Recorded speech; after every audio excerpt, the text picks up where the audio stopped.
Hello friends, welcome to Progressive Education Classes. Today we are going to start different methods of finding square roots. The first method we are going to start is subtraction method of finding the square roots. Simple method है square root find करने का, बस इसका problem ये है जो लंबे numbers होते हैं, जो बिग डिजिट्स होते हैं, उनको फाइंड करना इस मेथड से बहुत टफ हो जाता है क्योंकि बहुत ज़्यादा लंबी इसकी कैलकुलेशन हो जाती है, बहुत टाइम कंज्यूमिंग हो जाती है। तो इसलिए इस मेथड को सिर्फ स्मॉल डिजिट्स, स्मॉल नंबर्स के लिए ही हम प्रेफर करते हैं। जो बड़े नंबर्स होते हैं उसमें इसके स्टेप्स बहुत ज़्यादा हो जाते हैं और इसके कारण टाइम कंज्यूमिंग मेथड हो जाता है। तो लेट्स सी इसमें कैसे करते हैं। इस मेथड को करने के लिए हमें ऑड नंबर को सब्ट्रैक्ट करना है, ऑड नंबर को सीक्वेंस वाइज सब्ट्रैक्ट करना है, हमें सक्सेसिव ऑड नंबर्स को सब्ट्रैक्ट करना है स्टेप बाय स्टेप। तो let's understand this method by taking the suitable example. Now the first example is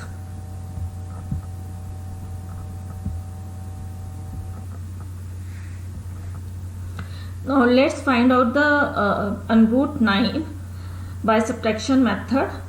So step 1 is step 1. In this we do 9 minus 1. 9 minus 1 is equal to, it is we left with, it is equal to 8. ये किसके बराबर रह जाएगा? 8 के बराबर। अब हम second step में क्या करेंगे? सेकेंड स्टेप में in step 2 we will do step 2। In step 2 में क्या करेंगे? जो सेकेंड ऑड नंबर है इसका सक्सेसिव ऑड नंबर 1 के बाद कौन सा ऑड नंबर आता है? हमारा 3। तो हम 8 में से क्या करेंगे? 3 को माइनस कर देंगे। Now we minus 3 from the 8, we will get, what will we get?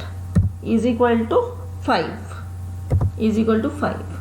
Now in step 3 what we will do? Now we will minus what? The third successive number. Yes, very good. Third successive number, that is 5. And what we will get here? It is 0. Now here the steps are the end of the steps take place here, and this is the third step, and this is the third step, and this is the answer. This is our answer. The number of steps is the ultimate answer. जितने steps होंगे वही हमारा answer होएगा। इधर 3 steps हैं तो under root of 9 भी 3 हुआ। जितने steps होंगे उतना ही आंसर आएगा। 3 steps हैं तो 3 हमारा आंसर है। इसी तरह हमने हर क्वेश्चन का करना है। चलिए एक और एग्जांपल देख लेते हैं हम इसकी। सपोज करिए हमें निकालना है स्क्वायर रूट ऑफ, किसका ले लें? 25 का ले लेते हैं। चलिए हमने निकालना है स्क्वायर रूट ऑफ 25। तो let's do it. Now in the same way step 1,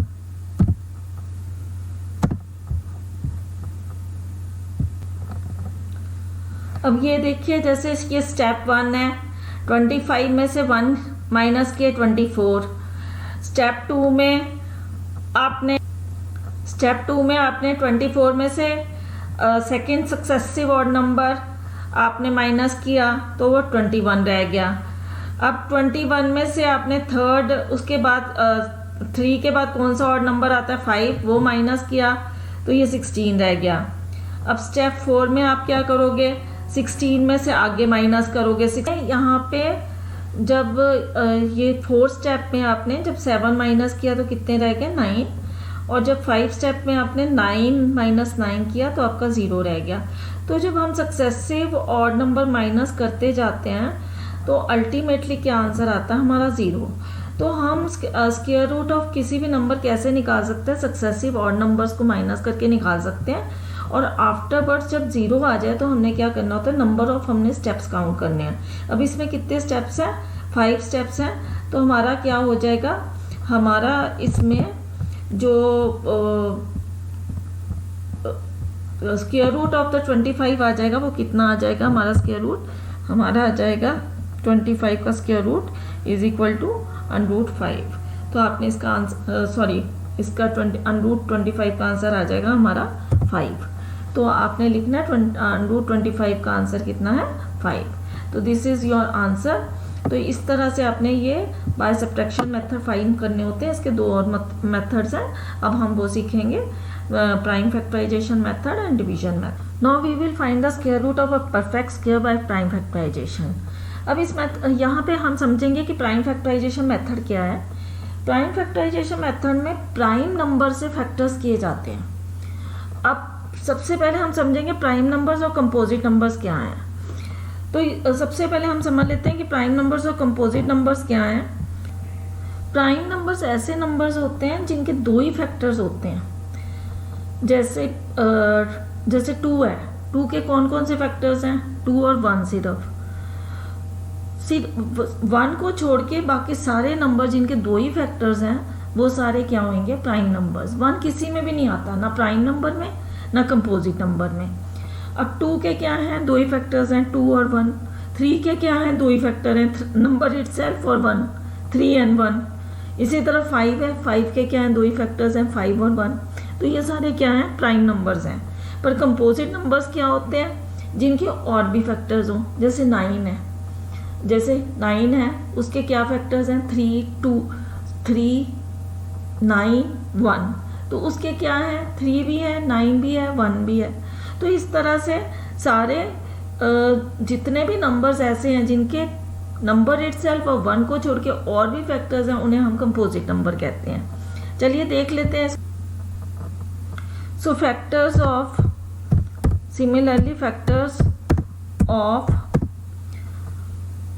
of 16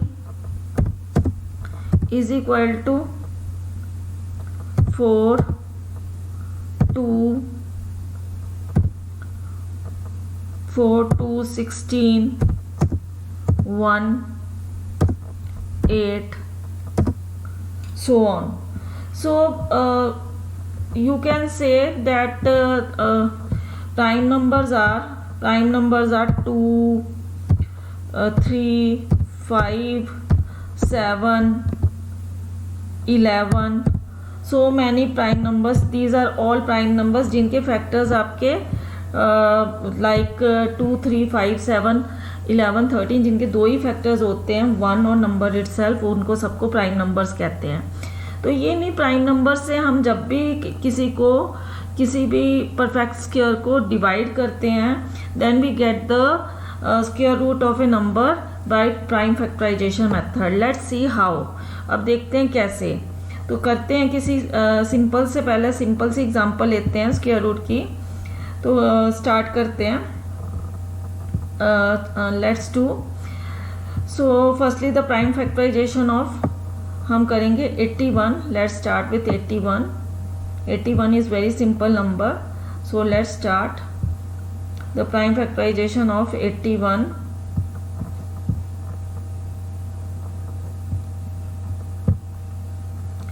It is 81. Now it is the sum of 81 is 9, so it can be divided by 3. We know it can be, जिसका भी sum 9 के table में आता है अगर digit उसके सम का, then it can be divided by 3. तो ये 3 से डिवाइड हो जाएगा, तो व्हाट विल बी गेट, हमें मिल गया 27। 27 अगेन डिवाइडेड बाय 3, ये भी पॉसिबली 3 से डिवाइड हो जाएगा, so again we get 9 and 9 again get divided by 3, we get again 3 and again 3 is divided by 3, again we get 3, again it is divided by 3, we get 1. Now the next step is जिससे भी हमारे factors बने हैं, जैसे ये 4 times 3 बने हैं, हम इनके पेयरिंग कर लेंगे, हम जो सेम डिजिट्स हैं उनकी पेयरिंग कर लेंगे, जैसे मैंने की है 3 की 2 पेयर्स को आपस में पेयरिंग कर लिया। अब हर पेयर में से हम एक एक नंबर बाहर निकाल लेंगे। जैसे इस पेयर में से मैंने 3 निकाल लिया, इस पेयर में से मैंने 3 निकाल लिया। Now we do the we multiply the these numbers, हम इनको मल्टीप्लाई करेंगे 3 into 3, what will I get equal to 9। तो 9 is the square root of 81। तो मेरा स्क्वायर रूट क्या आ गया 81 का अगर मैं कहूँ कि स्क्वायर रूट क्या है, तो आप कहोगे स्क्वायर रूट ऑफ 81 इज 81 का स्क्वायर रूट आप कहोगे कि क्या आएगा 81 का स्क्वायर रूट होएगा is equal to it is 9। Okay, how to calculate. चलिए एक और एग्जांपल हम देख लेते हैं इसकी। Taking one more example, now we take the example of 441। Now we will find the square root of 441 by prime factorization. Now you know in 441 number there are 3 digits and when we add these digits its sum is 9। इनका सम कितना हो जाएगा 9। और अगर digits का सम 9 होता है और वो हमें पता है अगर 3 के टेबल में इनका सम डिवाइड हो रहा है, 3 के टेबल में 9 नंबर आ रहा है आपको पता है, तो ये 3 के टेबल से डिवाइड हो जाएगा नंबर। देन ये रूल होता है 3 के टेबल का, तो हम इसको किससे डिवाइड करेंगे 3 से, क्योंकि 3 हमारा प्राइम नंबर है। नाउ वी गेट, हमें क्या मिला इसका, हमें मिला 147, we get 147 and in this way again we divided with 3 because the number is now the digit number is 12, again it comes in the table of 3 and so it is divided by the 3 now, and now we divide the number, now it is 49 and it can be divided by 7। अब ये 7 से divide हो जाएगा। now again if this number is 7 and again it is divided by 7 and we get 1। अब देखिए हमने ये prime factorisation कर लिया। अब इसके बाद हम क्या करेंगे, इनकी पेयरिंग करेंगे, जैसे कि मैंने प्रीवियसली आपको बताया था। ये 3 का पेयर हो गया एक और ये 7 का पेयर हो गया। अब इस पेयर में से हमने एक एक डिजिट निकाल लेना है। इसमें से क्या निकल गया हमारा, इसमें से निकल गया हमारा 3, राइट डाउन 3 हियर, एंड इसमें से क्या निकल गया हमारा 7, write down 7 here. Now we have to multiply these digits, इनको हमें मल्टीप्लाई करना है। 3 into 7 is equal to 21, is equal to क्या आया ये हमारा, इज इक्वल टू 21। तो 21 इज द 21 होएगा, डैट इज, सो फ्रेंड्स जो 21 आएगा वो हमारा ये 441 है जो उसका स्क्वायर रूट होएगा। तो इस तरह से हमने बाय प्राइम फैक्टराइजेशन सारे स्क्वायर रूट्स निकालने हैं। Now we are moving to the next method, that is long division method. That is also very easy method. Now let's see how we can do it. Long division method to find the square root with the example, and let's take the example of 1521. We have taken this example. Now you see, सबसे पहले हम इसमें क्या करेंगे, सबसे पहले हम unit digit से, यहाँ से जो ये नंबर है इसके पीछे से यूनिट डिजिट से इसके पेयर्स बनाएंगे। जैसे यहाँ पे ये पेयर क्या बना इसका, यहाँ पे ये पीछे से एक पेयर ये बन गया इसका, और दूसरा पेयर क्या बन गया 15 इसका पेयर बन गया। तो ये 2 पेयर्स बन गए इसके। आपने ये ध्यान रखना है पीछे से पेयर बनाना शुरू करना है। आगे चाहे एक डिजिट भी रह जाएगा तो कोई प्रॉब्लम नहीं है, लेकिन पीछे से आपने पेयर्स बनाने शुरू करने हैं। अब सबसे पहले पेयर्स बना लिया। अब आगे आपने जब पेयर एक बना लिया है तो आगे भी हमारे पास 2 डिजिट रह गए हैं। अब आपने देखना है कि किसी भी डिजिट का मल्टीपल आपने देखना है, 9 तक कोई भी डिजिट ऐसा देखना है जिसका मल्टीपल आपका इन 2 डिजिट से, ये वाले जो 2 डिजिट हमने लिए हैं, इन 2 डिजिट से या तो वो ग्रेटर हो या तो इक्वल हो या वो स्मॉलर हो, या तो इन 2 डिजिट इस 15 से या तो वो इक्वल हो या स्मॉलर हो। तो ऐसा कोई मल्टीपल देखना है। जैसे देखिए अब अगर मैं आपको कहूँ 2 2 जा 4, ठीक है, तो 2 का मल्टीपल क्या हुआ 4। अब 3 3 जा 9, 4 4 जा 16। अब 4 4 जा हम करेंगे तो 4 4 जा 16, तो इससे क्या हुआ 4 4 जा 16 तो इससे बड़ा हो गया, वो तो हम ले नहीं सकते, या इक्वल होना चाहिए या स्मॉलर होना चाहिए। तो मैं आप क्या लूँगी यहाँ पे, मैं लूँगी 3 3 जा 9, क्योंकि 3 3 जा 9 इससे छोटा डिजिट है। तो मैंने इसको किससे डिवाइज़र क्या लिया मैंने 3 3 जा 9। तो मैंने हमेशा मल्टीपल लेना है, इस नंबर से छोटा या इक्वल टू लेना है। तो मैंने यहाँ पे क्या लिख दिया 9, क्योंकि वो इससे छोटा था। अब ये प्रोसेस हो गई मेरी। अब मैंने क्या करना है इसमें, इसके बाद देखिए, इसके बाद इसका रिमाइंडर जैसे हम नॉर्मली निकालते हैं वो निकाल लिया मैंने। यहाँ पे मेरा कितना आ गया रिमाइंडर, मेरा यहाँ पे आ गया रिमाइंडर 6। तो मैंने यहाँ पे ले लेना 6 रिमाइंडर आ गया, आई विल राइट 6 नाउ। इसके बाद मैंने यहाँ पे डिवाइज़र क्या लेना है, इसको आपने समझना है। डिवाइज़र इसके बाद ये क्या आएगा, डिवाइज़र जो 3 है उसका डबल हो जाएगा, 3 है जो उसका डबल हो जाएगा मेरा डिवाइज़र। देखिए ये 3 है जो इसका यहाँ पे डबल होके वैल्यू लिखी जाएगी।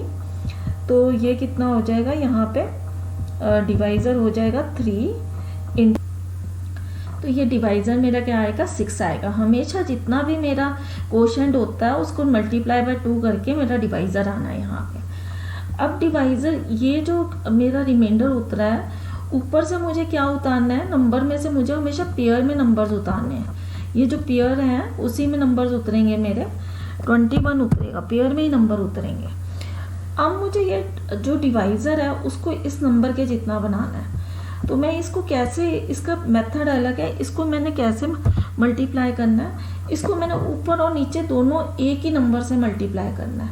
जैसे मैं 1 ऊपर भी करूँगी और नीचे भी सेम नंबर से 1 से ही मल्टीप्लाई करूँगी। Then I will see my result. उसके बाद मैं रिजल्ट देखूँगी कि क्या आया। अगर 1 से मल्टीप्लाई करती हूँ तो मेरा रिजल्ट क्या आएगा, 61 ही आएगा। यू नो द आंसर कि 61 ही आएगा रिजल्ट की। अगर मैं मल्टीप्लाई किया तो इट विल द 61 ओनली।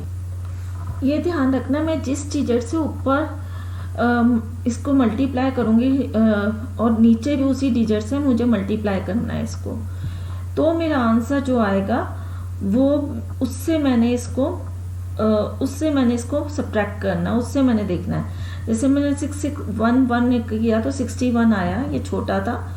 उसके मैंने 9 से करके देखा तो आई गेट 621। तो this is the answer I get. तो 621 इज द आंसर। तो ये इसका रिमाइंडर क्या बच गया, रिमाइंडर बच गया हमारा 0। तो अब हमें पता चल गया कि क्या है, ये 0 आ रहा है। तो हमें पता चल गया कि इसका किसका ये स्क्वायर रूट है। It is the square root of, किसका स्क्वायर रूट है ये स्क्वायर रूट है हमारा 39 का। It is the square root of 39। लेकिन आपने ये देखना है कि डिजिट को हमने किससे ऊपर नीचे मल्टीप्लाई करना है। आपको मैंने समझाया था कि जब भी हमारा कभी भी 1 पीछे लगा होता है स्क्वायर में, तो हमारा स्क्वायर रूट किसका होता है, 1 या 9 होता है उसका यूनिट डिजिट। तो आपने करके देखना है कि 1 है या 9 है। पहले मैंने 1 से करके देखा, 1 से नहीं आ रहा था। Then I try 9 number. तो आपने फिर 9 से करके देखना है कि हमारा 9 से आ जाता है, then I get the answer. पर ये ज़रूरी नहीं है हमेशा ही ये परफेक्ट स्क्वायर नंबर हो, परफेक्ट स्क्वायर हो नंबर। तो कई बार आपका नहीं भी आएगा, तो आपका यहाँ पे फिर उस समय आपने छोटा नंबर यहाँ पे लेना और यहाँ पे रिमाइंडर फाइंड आउट कर देना है। तो इस तरह से ये मेथड है हमारा लॉन्ग डिवीजन मेथड, इस तरह से करते हैं हम। एक और एग्जांपल मैं बताती हूँ आपको, उससे आपको और ज़्यादा समझ आ जाएगा। Let's do one more example. Now the next example is 99856। चलिए अब इसके पेयर्स बनाएंगे हम। अब देख लेते हैं पेयर्स कैसे बनेंगे। इसके पेयर्स बनाएंगे तो पीछे से पेयर्स बनाने शुरू करेंगे हम। पहला पेयर हो गया 56, 98। तो अब बचा क्या हमारे पास, सिर्फ हमारे पास क्या बचा 9। तो अब 9 बचा हमारे पास। तो हम ऐसा नंबर का मल्टीपल देखेंगे जो या तो 9 के बराबर हो या फिर उससे छोटा हो। तो अब देखिए 2 2 जा 4 बट 3 3 जा 9। तो 3 3 जा हमारा 9 होता है। तो हम यहाँ लिखेंगे यहाँ पे मल्टीपल कौन सा मल्टीपल आ जाएगा, यहाँ पे आ जाएगा हमारा 3 3 जा 9। तो 3 3 जा क्या हो गया हमारा, 3 3 जा इज इक्वल टू 9। तो हमारा ये तो हमें मिल गया 9। देन हमारे को पूरा मल्टीपल मिल गया, तो हमारा रिमाइंडर कितना आएगा, हमारा रिमाइंडर आ जाएगा 0। तो रिमाइंडर कितना हो गया हमारा 0। तो हमने क्या उतारा, अब ऊपर से हम नंबर जो उतारेंगे ऊपर से वो हो जाएगा हमारा 98। Then is the number is the 98। हाँ जी, तो देखिए अब 9 3 3 जा 9 था, तो हमने क्या हुआ 9 का रिमाइंडर हमारा कुछ नहीं बना, तो हमने ऊपर से मैंने आपको बताया कि पेयर ही उतारना है, तो पेयर उतारा 98। अब हमने 3 × 2 किया, जो क्वोशंट होता है जो उसको मल्टीप्लाई बाय 2 करते हैं तो वही डिवाइज़र हमारा बनता है, तो हमारा 6 डिवाइज़र बना। अब हमने 6 जो डिवाइज़र है उसको हमने किसी ऐसे नंबर से मल्टीप्लाई करना है जो 98 से छोटा हो या उसके बराबर हो। तो हम देख लेते हैं, जब हमने 6 को अगर हम 2 से मल्टीप्लाई करते हैं, 2 and 2, तो ये आ जाता है हमारा, तो हमारा नंबर आ जाता है 124, which is not possible because it is greater than, ये किससे ग्रेटर हो जाएगा, इट इज़ ग्रेटर देन 98। तो ये नंबर हमारा पॉसिबल नहीं होगा, इट इज़ ग्रेटर देन 98। तो हमारा नंबर कौन सा आ जाएगा, हम कौन सा नंबर लेंगे, इट इज़ 61। तो हमें कौन सा नंबर लिखना पड़ेगा, 61 हमें नंबर लेना पड़ेगा। हम किससे नंबर से डिवाइड करेंगे, हम 61 से डिवाइड करेंगे। तो ये 61, तो ये कितना आ गया हमारा, यहाँ पे हमारा आ गया 61। Now find out the remainder. चलिए रिमाइंडर फाइंड आउट करते हैं इसका। रिमाइंडर हमारा हो जाएगा, रिमाइंडर क्या आ जाएगा हमारा, रिमाइंडर आ जाएगा इसका हमारा 37। ये रिमाइंडर आ गया हमारा 37। तो write down the remainder, it is 37। और ऊपर से हमारा क्या बचा है, ऊपर हमारा पेयर में ही उतरेगा, आपको बताया था। तो 56 ऊपर से हमने उतार लिया है, जो कि पेयर में ही उतरेगा। तो 56 ऊपर से हम उतार लेते हैं, that is 56। And now the number is 56। Again हमारा जो ऊपर जो पहले में था उसका हमने यहाँ पे 1 लगाया था, तो ऊपर भी हमने 1 लगाना है। जो हमारा क्वोशंट है वो भी 1 है। नाउ जो क्वोशंट का है, अब जब मल्टीप्लाई बाय 2, क्वोशंट को मल्टीप्लाई करेंगे 2 से डिवाइज़र लेने के लिए, तो क्वोशंट कितना हो जाएगा हमारा, लेट्स सी द क्वोशंट। तो क्वोशंट को जब हम मल्टीप्लाई करेंगे, 31 को मल्टीप्लाई किया हमने 2 से, तो क्या आ गया 62 आ गया। तो अब 62 को आपने देखा कि नंबर के पीछे हमारा 6 है। तो आपको मैंने बताया जब भी हमारा स्क्वायर नंबर 6 के बराबर हो तो हम स्क्वायर रूट में, स्क्वायर रूट हमारा क्या डिजिट आएगा यूनिट में, तो पीछे उसके भी 6 आएगा। तो हम पहले 62 को 6 से ही मल्टीप्लाई करके देख लेंगे कि क्या ये 6 से पॉसिबल है, हो रहा है हमारा। तो अगर हो रहा है तो ठीक है, नहीं तो फिर हम उसका नंबर देखेंगे कि स्क्वायर रूट तो होगा नहीं वो फिर परफेक्ट। तो हम देखेंगे कि अगर ये नंबर स्क्वायर नहीं है तो फिर किससे इसका आंसर आएगा, तो हम रिमाइंडर उसका निकाल देंगे। क्योंकि अगर ये परफेक्ट स्क्वायर होएगा तो 6 से ही जाएगा, क्योंकि हमें पता है कि जो परफेक्ट स्क्वायर होता है नंबर, उसके स्क्वायर रूट में पीछे 6 ही आएगा, 6 का 6 ही आता है और कुछ भी नहीं आता है। तो अब देख लेते हैं इसको 6 से करके। तो जब हमने किया 6 से करके तो देखते हैं ये हमारा आंसर आया, it comes, yes the same answer it is come, it is 3756. So now the square root of, जो square root होएगा, the square root of this numbers, जो square root है हमारा इस नंबर का, आप कहेंगे square root जो होएगा इस नंबर का, वो हमारा क्या होएगा, इट इज़ 316। क्योंकि 316 से आपने देखा ये वाला नंबर पूरा डिवाइड हो गया, तो इस नंबर का स्क्वायर रूट क्या आएगा, 316। तो आप लिख देंगे square root of 99856 is equal to, ये किसके बराबर हो गया, is equal to 316। It is equal to 316। तो ये आप लिख देंगे equal to 316। That's the answer. Clear to you. तो इस तरह से आपने लॉन्ग डिवीजन मेथड से स्क्वायर रूट निकालना है। तो मेरे ख्याल से आपको ये समझ आ गया होगा। If you like this video, kindly subscribe it so that you get the notification for my further videos.